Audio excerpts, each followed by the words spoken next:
Darren, And I'm Anthony. and this is an episode of Decoded where we are going to talk about 3 topics in technology news that we find to be particularly fascinating. Right, and the first one we're going to have to start off with is the big, giant, long-winded Google I/O conference that happened. It was a little long, wasn't it? It was like 3 Wow. hours. Yeah, but I mean, let's talk about some of the things they Yeah, said because let's get into there was it. a lot to talk Yeah, about. you So covered it, so... I covered it, yeah, and, let's and talk. basically the takeaway that you could take from that 3 hours, other than those 20 minutes of them doing programming stuff that I kind of didn't understand, was that Google wants Android to be a bigger part of your life, not just on your smartphone and your tablet, but also in your car with Android Auto, in your homes with Android TV, and just a more all-encompassing platform. Like and they wanna showed off be wearables immersive. with They wanna Android Wear. Want so. to be your butler, basically, your personal assistant.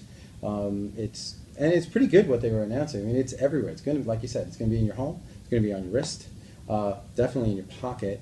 And some of the stuff they talked about, the next evolution of the operating system, which they haven't named yet, seems pretty good. Well, they're calling it L. L right for now. But we know they're going to have maybe lollipops. Who knows? They could just leave it at L. I have no idea. I don't really know what they're doing there. But I Right. think what's interesting about the actual Android, I guess it was the 4.5 update, is Could that... be 5.0 they could be jumping to. Yeah, exactly.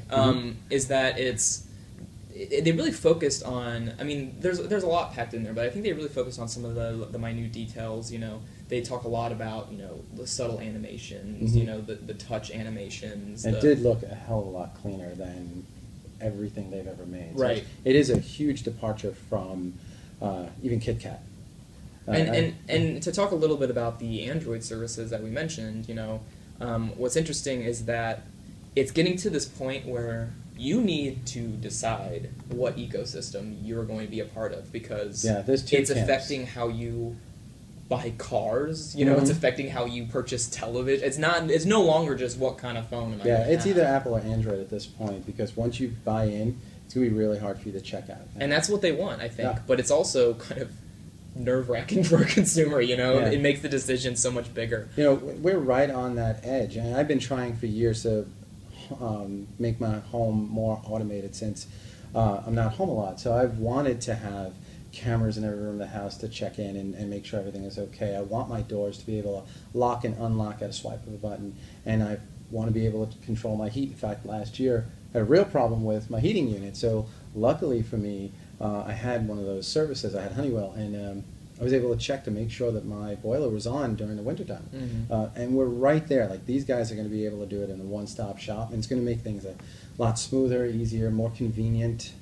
Just being able to check into the house, when a package is dropped off, you don't think that's a big deal, but it really is. But what is interesting is that I think the 2 big things that weren't actually discussed during that 3-hour conference or keynote, I should say, was Nest's plans for home automation. Yeah. Is that going to be the kind of the center of their platform? What are they going to try to do? Some like Android Home kind of system. Also, no talk about Glass. Glass going forward, new Glass versions. How they see Glass developing in the near future. So I think those are kind of the 2 big things that we didn't hear much from. But all things considered, very ambitious ideas coming from And I think, it's coming soon, too. The updates are going to come soon. They're going to come fast, and you can see that they're ready, especially in the fitness stuff they're going to be doing. So just look out for it and start thinking. If you're not in the Android camp, take a look at it. And if you're in the Apple version and you love it, they're going to be doing something, too. So kind of look out for all of this connectivity coming soon. The next thing we wanted to talk about was a very big court case happened this week. One that we've actually talked about on the show before. Yeah, the Aereo. And so today, this was yesterday, I believe. This was on Thursday. Yep. The Supreme Court decided 6-3 decision that, in fact, Aereo's methods of rebroadcasting, using antennas housed and with it's illegal. Is illegal. Right. It's not. You can't do that. And basically, what it boiled down to was this discussion between private performance and public performance. Now, private performance, you have the right, of course, to watch a movie in your home. That's a private performance. and that's rebroadcasting that content. Right. Now and we're also talking about just the network affiliates. We're not talking about HBO Showtime, which is premium content. This is stuff that's free over the air. If you have an HD antenna, you can actually get that for free.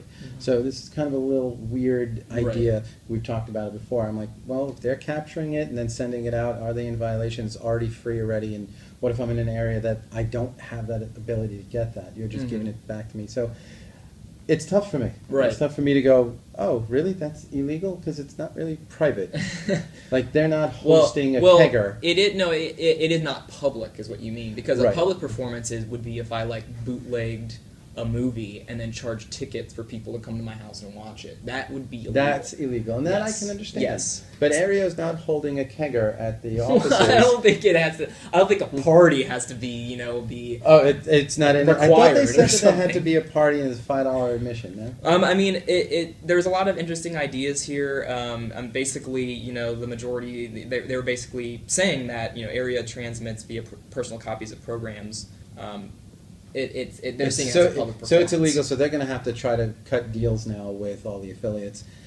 Maybe the price will go down if they do well. I don't know. We don't know what the state of Aereo is going to be. There's just some technology that they use, such as those singular antennas per customer, that was kind of in place to kind of skirt around copyright law. Well, now that they're just like, well, it's illegal anyways, maybe they can find more efficient ways to transmit that data, cut costs there.